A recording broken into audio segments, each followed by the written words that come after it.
Olá pessoal do segundo período de administração, professor Demilson Pereira Ribeiro.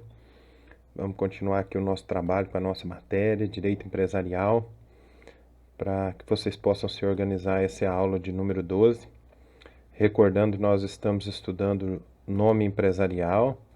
Na aula passada nós estivemos focados ali o que é o nome empresarial, as regras legais de uso do nome empresarial. Nessa aula de número 12, nós vamos ter uma segunda parte, estudo do nome empresarial. Agora nós vamos envolver uma lei nova, aqui nós vamos falar da propriedade industrial. Então nós vamos trabalhar um pouco aqui, como fundamento legal, a Lei 9.279 de 96. No tópico 1 nós vamos trabalhar a finalidade. Quero lembrar vocês que muitos desses direitos que nós tratamos aqui, eles têm previsão constitucional.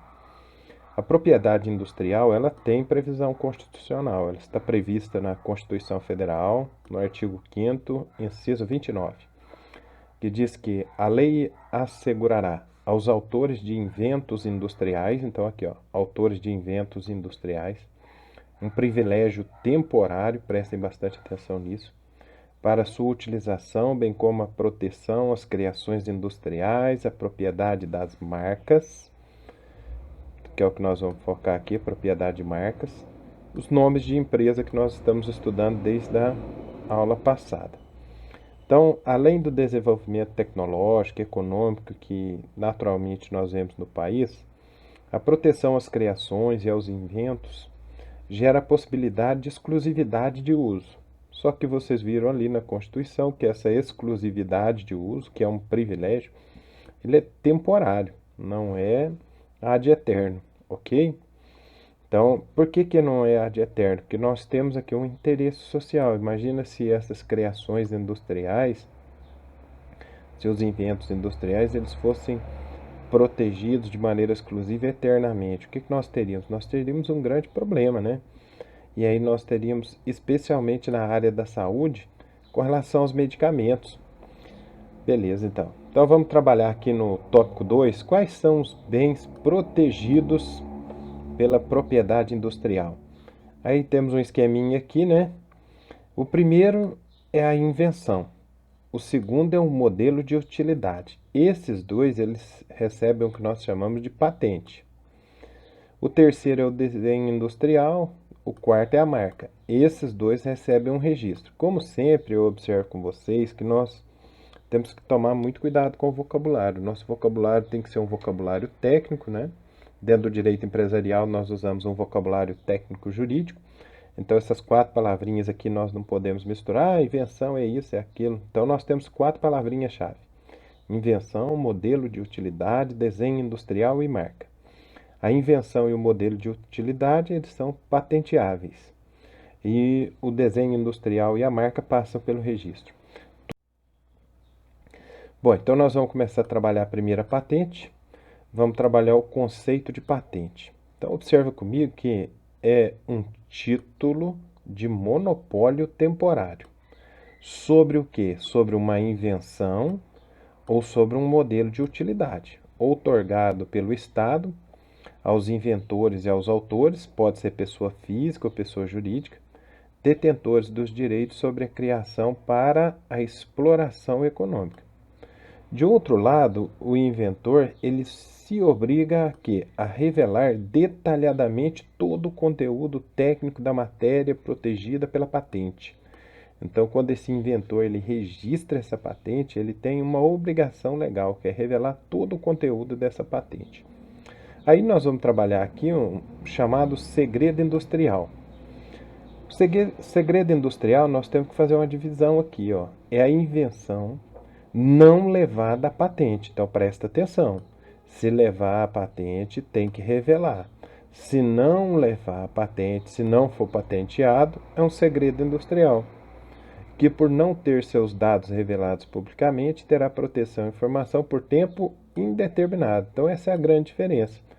A patente eu tenho que revelar, tempo determinado. O segredo industrial não preciso revelar e o tempo é indeterminado. Por exemplo, fórmula da Coca-Cola. Por mais que tentem, nunca descobriram.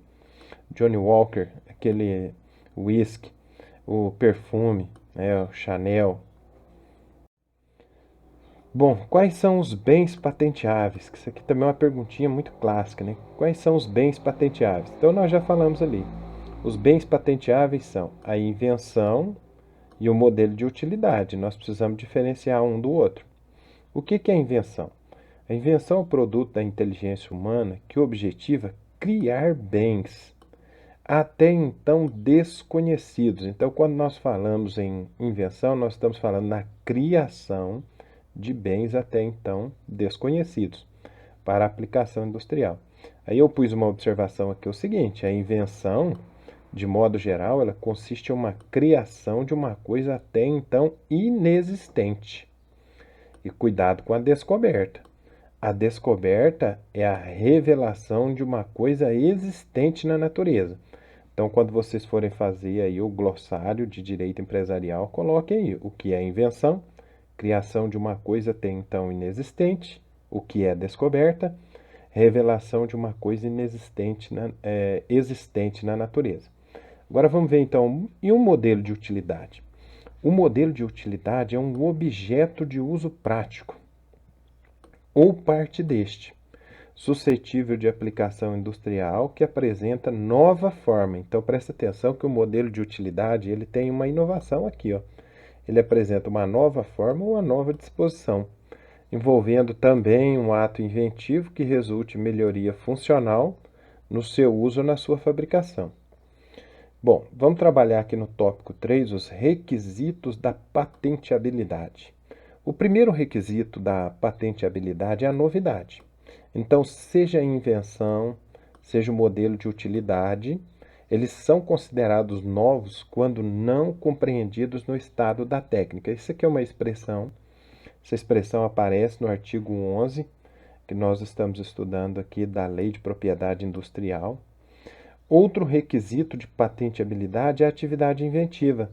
Então, para que uma invenção, um modelo de utilidade seja patenteado, qualquer um dos dois, só será patenteado se houver atividade inventiva. E quando nós falamos em atividade inventiva, o que eu tenho que prestar atenção?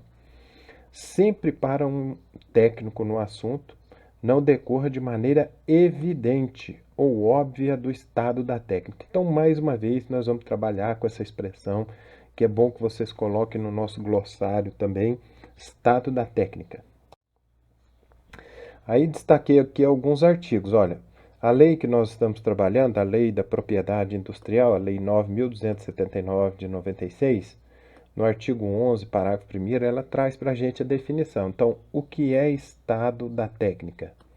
É constituído por tudo aquilo que tornado acessível ao público antes da data do depósito. Então, veja que é um aspecto temporal, ó, antes da data de depósito do pedido de patente, por descrição escrita ou oral, por uso ou qualquer outro meio, no Brasil ou no exterior. Essa mesma Lei 9.279 de 96, no artigo 12, ela diz que não será considerado como estado da técnica a divulgação de invenção ou modelo de utilidade quando ocorrida durante os 12 meses. Então, mais uma vez, um aspecto temporal, durante os 12 meses que precederem a data de depósito da prioridade do pedido de patente, se promovida por quem? Pelo inventor, ou então, como eu disse para vocês, pelo Instituto Nacional da Propriedade Industrial, INPI. Também por terceiros que nós podemos ter envolvidos, terceiros nesse processo de patente. Ok, pessoal? Bom, continuando os requisitos de patenteabilidade, quando uma invenção, modelo de utilidade podem ser patenteáveis. Então, letra A, letra B, agora letra C, a aplicação industrial. A aplicação industrial é fundamental, né? Se a invenção não comporta uma industrialização, presta bem atenção nisso, não pode ser patenteada quando o objeto for passível ou capaz de ser fabricado ou utilizado em qualquer tipo de gênero ou indústria, incluindo as indústrias agrícolas, extrativas e de produtos manufaturados. Então, se não há aplicação industrial, não é necessário que essa invenção ela seja patenteável. Agora, olha a letra D.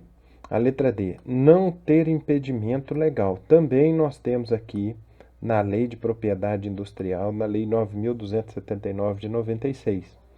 Aqui, então, o que nós temos? Na Lei 9.279 de 96, nós temos o artigo 18. O artigo 18 ele deixa bem claro que não são patenteáveis, então nós não vamos conseguir patentear. Eu coloco aqui o rol para que vocês leiam, grifem, e para determinadas provas é necessário que vocês memorizem esse rol. Eu vou me ater aqui ao 1 e o 2 para só tirar uma dúvida. Então, eu não posso patentear o quê? O que for contrário à moral. Então, imagina, qualquer coisa que eu inventar que for contrário à moral, não posso patentear. For contrário aos bons costumes, for contrário à segurança, for contrário à ordem e à saúde pública. Então, veja, só nesse inciso, eu já identifico, eu não posso patentear nada que seja contrário a esses aspectos. No inciso 2 também é interessante, ó, substâncias, matérias, misturas, elementos ou produtos de qualquer espécie, bem como a modificação de suas propriedades físico-químicas e o respectivo processo de obtenção ou modificação quando resultantes de transformação do núcleo atômico. Então aqui nós estamos protegendo especialmente a segurança social, né? Porque quando nós trabalhamos aqui com energia nuclear, é muito complicado, né? Não só o lixo atômico. Então, esse rol aqui que fala sobre coisas que não podem ser patenteáveis, vocês têm que ler e decorar, se possível. Bom, continuando aqui no tópico 3.5, veja bem, não se considera. Então, de acordo com o artigo 10 da Lei 9.279 de 96, a Lei de Propriedade Industrial, não se considera invenção, nem se considera modelo de utilidade. Assim como o outro rol que eu acabei de trabalhar ali com vocês, vocês têm que ler na nossa apostila, grifar, destacar. São muito importantes. Então veja bem, eu não vou conseguir patentear como invenção, modelo de utilidade o quê? Primeiro, descobertas, teorias científicas e métodos matemáticos. Porque isso aqui seria um grande entrave à ciência, ao desenvolvimento da ciência. Concepções puramente abstratas, então imagina uma ideia abstrata, esquemas, planos, princípios, métodos comerciais para vocês aqui que são administradores, contábeis, financeiros, educativo, publicitário, de sorteio, de fiscalização. Agora aqui eu quero que vocês prestem muita atenção no seguinte, por mais que estes que estão aqui não possam ser considerados invenção nem modelo de utilidade, portanto não podem ser patenteados, não quer dizer que a lei não os proteja, a lei os protege. Em algum aspecto a lei há de os proteger, ok? Bom, vamos trabalhar aí no tópico 3.6, o tema da titularidade. No Brasil, eu quero que vocês marquem, nós temos o chamado sistema declarativo. Então aqui nós temos uma presunção de que o titular é aquele que depositou primeiro. Então duas pessoas vão lá no INPI, aquele que depositou primeiro é o titular. Esse titular do direito referente à patente, ele pode ser uma pessoa física ou pode ser uma pessoa jurídica. Qual que é o fundamento legal disso? A Lei 9.279, 96, artigo 7º, que diz: se dois ou mais autores tiverem realizado a mesma invenção ou modelo de utilidade de forma independente, o direito de obter a patente será assegurado àquele que provar o depósito mais antigo. Então, se ele provar quem depositou primeiro, naturalmente ele vai ser considerado o titular. O parágrafo único diz claramente o seguinte: a retirada de depósito anterior, sem produção de qualquer efeito, dará prioridade ao depósito imediatamente posterior. Então, mesmo que ele comprove que havia depositado primeiro, mas se ele retirou aquele depósito sem a devida análise, então ele tem esse prejuízo. Outra coisa que eu queria observar com vocês aqui, que é muito comum também ser cobrado em provas e concursos, é o seguinte: patente versus empregado. Então nós temos algumas previsões legais. A Lei 9.279 de 96, no artigo 88, fala que a invenção e o modelo de utilidade, eles pertencem exclusivamente ao empregador. Então presta atenção, hein? Pertencem exclusivamente ao empregador. quando decorrem do contrato de trabalho, cuja execução ocorra no Brasil e que tenha por objeto a pesquisa ou atividade inventiva. Então, primeiro, tem que haver expressa decorrência do contrato de trabalho. Esse contrato de trabalho ele tem que ter como objeto a pesquisa ou atividade inventiva, ou resulte esta da natureza dos serviços para os quais o empregado foi contratado. Então, por isso que é muito importante, quando for feito o contrato de trabalho, você como administrador, identificar esses detalhes legais. Ainda continuando aqui a Lei 9.279 de 96, o artigo 90 também é bem esclarecedor ao dizer que pertencerá exclusivamente ao empregado. Então, olha a diferença, hein? No artigo 88, a exclusividade é do empregador. No artigo 90, a exclusividade é do empregado. A invenção, o modelo de utilidade por ele desenvolvido, desde que desvinculado do contrato de trabalho e não decorre da utilização dos recursos, meios, dados, materiais, instalações ou equipamentos do empregador. Então aqui nós temos as previsões legais, os fundamentos legais de cada um. Exclusividade do empregador, exclusividade do empregado. Agora, continuando aqui a Lei 9.279 de 96, o artigo 91 também é bem esclarecedor quando diz: a propriedade de invenção ou de modelo de utilidade será comum. Aqui, então, nós não temos exclusividade. Artigo 88 da lei, exclusividade do empregador. Artigo 90, exclusividade do empregado. Artigo 91, propriedade comum, em partes iguais. Quando resultar do quê, gente? Da contribuição pessoal do empregado e dos recursos. Contribuição pessoal do empregado e dos recursos, dados, meios, materiais, instalações ou equipamentos do empregador, ressalvada a expressa disposição no contrato. Então, pode haver previsão contratual que não permita isso, mas a lei aqui é clara, ok? Bom, vamos para o 3.7, nós vamos trabalhar um pouco aqui o prazo de vigência. A grande ideia da patente é o que, gente? Qual seria o grande objetivo da patente? Nós já falamos. É assegurar o monopólio, o direito de exclusividade de uso de uma criação por um determinado período, para só depois ela cair no famoso domínio público, ok? Esse prazo é um prazo de exclusividade, que foi o que nós falamos. E nós temos previsão na lei também. A Lei 9.279 de 96, no artigo 40, no caput, diz: a patente de invenção vigorará pelo prazo de 20 anos. Prestem atenção, hein? Patente de invenção, o prazo é 20 anos. Já o modelo de utilidade, nós temos um prazo diferente. O prazo do modelo de utilidade é de 15 anos. Isso aqui também é muito importante, cai muito em prova. Então vamos de novo, hein? Qual o prazo de exclusividade da patente de invenção? 20 anos. Qual o prazo de exclusividade da patente do modelo de utilidade? 15 anos. E esse prazo ele é contado de onde? Então vamos ver a contagem do prazo. Eles são contados da data do depósito, ok? Outra coisa importante é o seguinte: o prazo de exclusividade ele é improrrogável. Portanto, ultrapassando o prazo de 20 anos, no que se refere à patente de invenção, a patente cai imediatamente em domínio público. Ou ultrapassando o prazo de 15 anos para o modelo de utilidade, também contado do depósito. Ultrapassou esse prazo, ambos caem em domínio público. Ok, pessoal? Aqui no 3 eu queria ver com vocês o seguinte: o prazo de vigência mínimo a contar da concessão. Então, a lei 9.279 de 96, no parágrafo 40, parágrafo 1, ele fala aqui de um prazo de vigência não será inferior a 10 anos para a patente de invenção e a 7 anos para a patente de modelo de utilidade, a contar da data da concessão.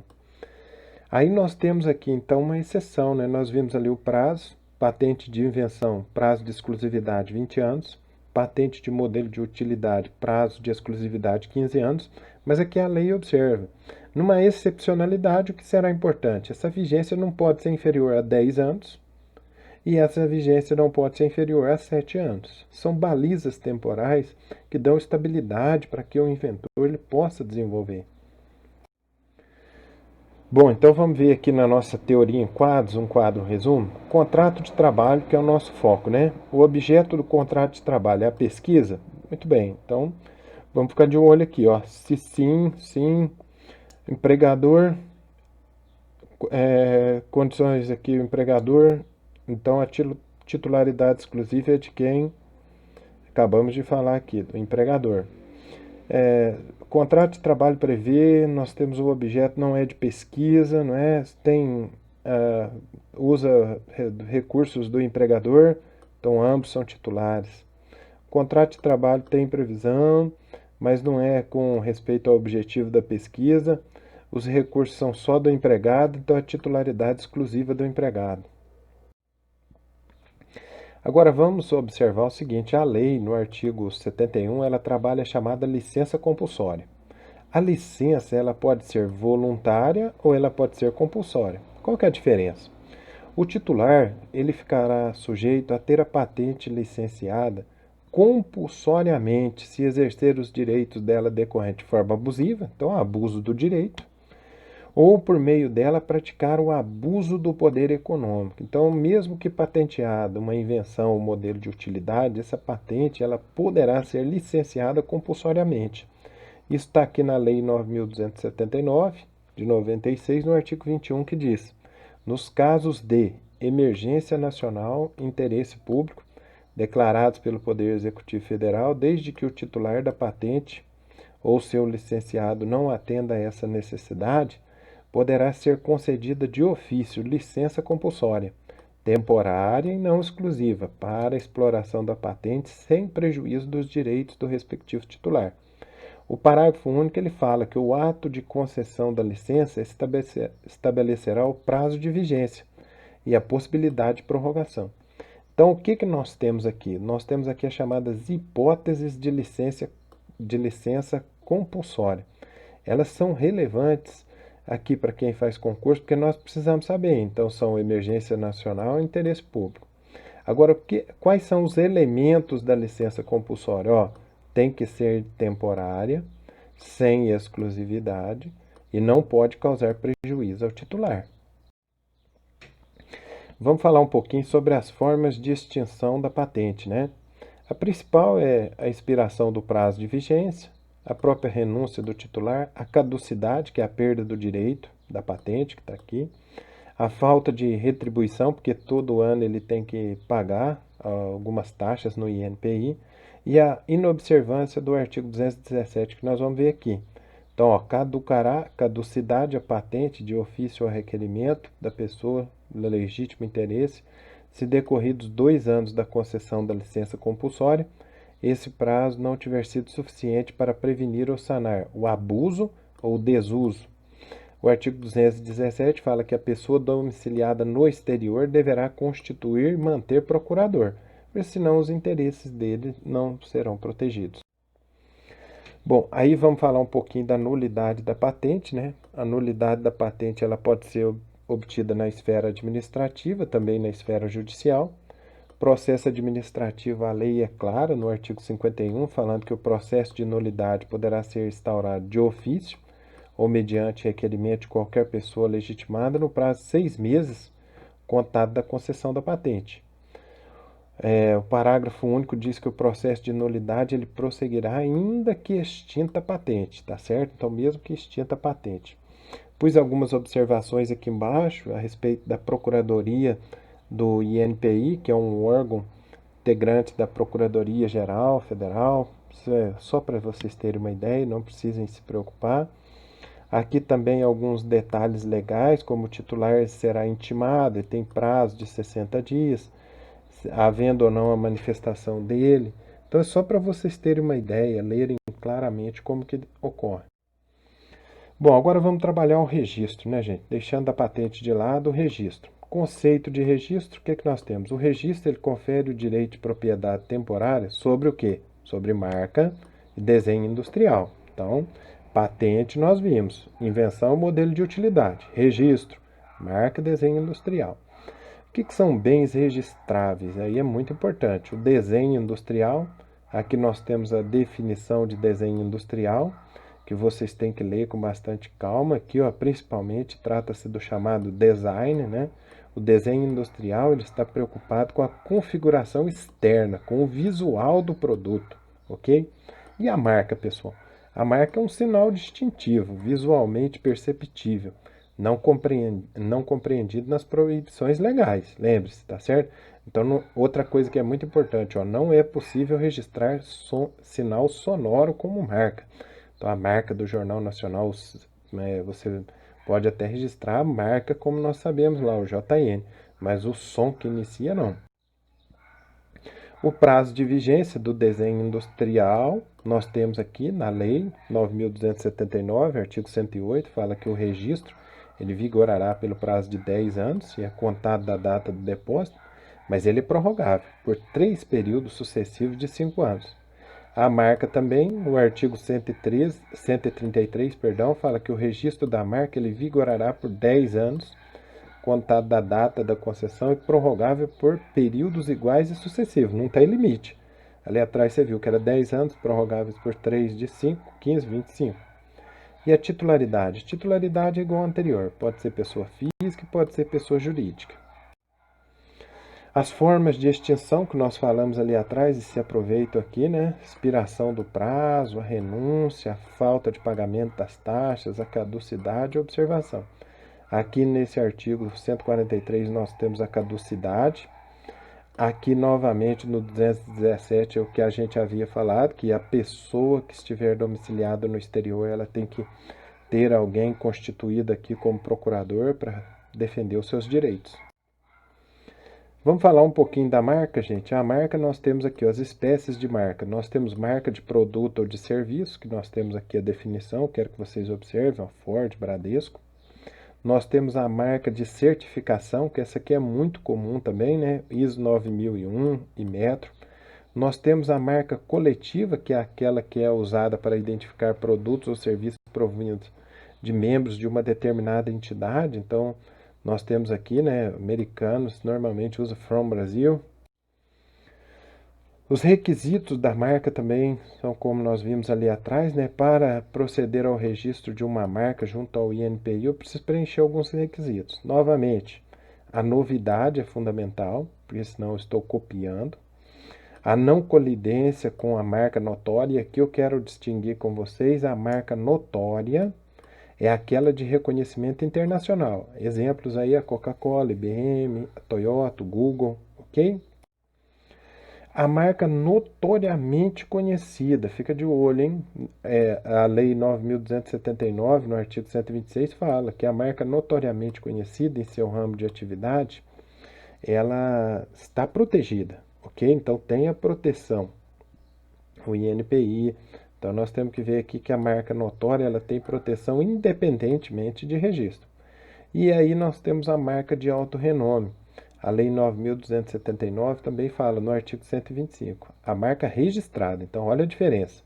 A marca notoriamente conhecida, ela não precisa de registro, ela independe. Agora, a marca de alto renome, ela é marca registrada no Brasil. Aí eu pus um quadrinho aqui para a gente comparar, né, o que seria a marca notória, reconhecimento internacional, não precisa de registro, é proteção no ramo de atividade. A marca de alto renome, nós vimos aqui que ela não necessita de registro, não precisa de registro, e a proteção dela se dá em todos os ramos das atividades industriais. Pessoal, chegamos ao fim da nossa aula aqui, aula de número 12, uma aula, como sempre, muito cheia de detalhes. Leiam, grifem a nossa apostila, faça esquema, faça o fichamento, faça o glossário. Aprendam bastante, ok? Um abraço, fiquem com Deus, estudem muito, porque o sucesso certamente virá.